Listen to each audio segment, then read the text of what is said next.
ও আমার বেকার যুবকেরা, ও আমার বেকার ভাইয়েরা, আর কতদিন বেকার থাকবেন?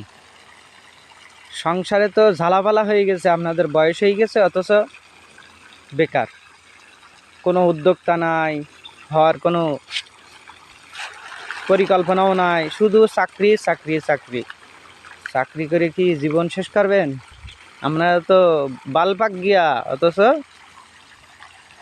চাকরি খুঁজতে খুঁজতে জীবন শেষ।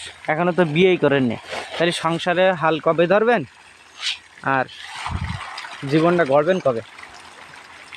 তাই জীবনে কোনো কিছু করতে গেলে উদ্যোক্তা হন, কোনো কিছু নিয়ে লেগে থাকেন, দেখবেন একদিন সফলতা আসবে।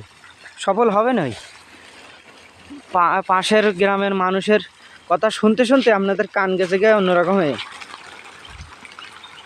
কৃষিকাজ খারাপ বলা যাবে না। এই যে মাছের যে চাষ, সেটা কোনো খারাপ একটা চাষ না তো, এটা ভালো। দেখবেন যে ইদানিং করে এখন ভালো ভালো শিক্ষিত লোকেরা পড়ালেখা শেষ করে, অল্প বয়সের ছেলেপিলেরা পড়ালেখা শেষ করে এই মাছের চাষ করতেছে, কৃষি খামার নিয়ে ব্যস্ত থাকতেছে, গরুর খামার করতেছে, ছাগলের খামার করতেছে, পোলট্রির খামার করতেছে।